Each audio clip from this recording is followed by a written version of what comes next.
Welcome to 108 news Telugu. బులెటిన్ల ముందుగా headlines. భారీ వర్షాలు, విజయవాడ డివిజన్ పరిధిలో పలు రైళ్లు రద్దు. మాట్లాడితే చివాట్లు తప్ప ఉత్తమ సీఎం కాలేరు, మాజీ మంత్రి జగదీష్ రెడ్డి కౌంటర్.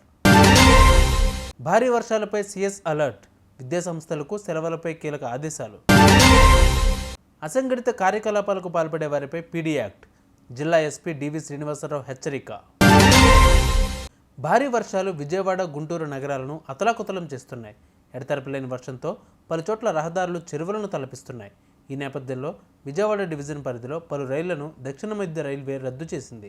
భద్రతా కారణాల రీత్యా వీటిని రద్దు చేసినట్లు ఓ ప్రకటనలో పేర్కొంది. ఆది సోమవారాల్లో 20 వరకు రైళ్లు రద్దయ్యాయి. విజయవాడ తెనాలి, విజయవాడ గూడూరు, తెనాలి రేపల్లె, గుడివాడ మచిలీపట్నం, భీమవరం నిడదవోలు, గుంటూరు రేపల్లె, విజయవాడ మచిలీపట్నం, విజయవాడ ఒంగోలు తదితర టౌన్ల మధ్య రాకపోకలు సాగించే రైళ్లు ఉన్నాయి. ఇందుకు అనుగుణంగా ప్రత్యామ్నాయ ప్రయాణ ఏర్పాట్లు చేసుకోవాలని ప్రయాణికులకు దక్షిణ మధ్య రైల్వే సూచించింది.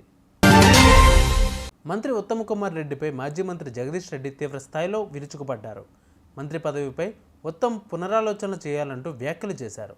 ముఖ్యమంత్రి రేవంత్ రెడ్డిని అనాల్సిన మాటలను మంత్రి ఉత్తమ్ కుమార్ రెడ్డి తమపై వాడుతున్నారని మాజీ మంత్రి జగదీష్ రెడ్డి అన్నారు.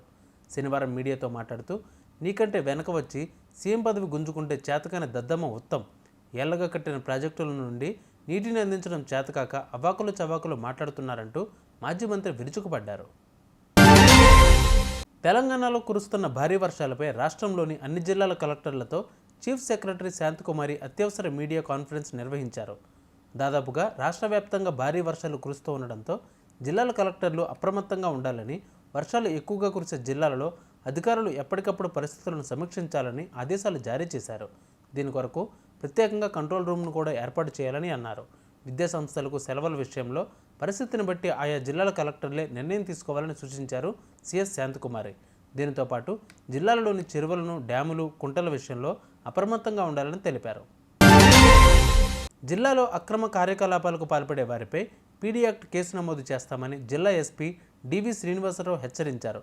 భూ అక్రమ కబ్జా, బెదిరింపులకు పాల్పడేవారు, లైసెన్స్ లేకుండా ఫైనాన్షియల్ చిట్టి, షేర్ మార్కెటింగ్ పేరుతో డబ్బులు వసూలు చేసే వారిపై కఠిన చర్యలు తీసుకుంటామన్నారు. అలాగే ఆన్లైన్ మోసాలు, అక్రమ పశువుల రవాణా చేసే వారిపై పీడీ యాక్ట్ కేసు నమోదు చేసినట్టు వెల్లడించారు. దీనికి సంబంధించి 100 లేదా 871226705005 ఫోన్ నెంబర్ సమాచారం ఇచ్చి పోలీసులకు సహకరించాలని కోరారు. చూసారుగా, ఇవి వాళ్ళ బులెటిన్ అప్డేట్స్. మరిన్ని అప్డేట్స్తో మళ్ళీ మీ ముందుకు వస్తాను. అంతవరకు కీప్ వాచింగ్ 108 న్యూస్ తెలుగు.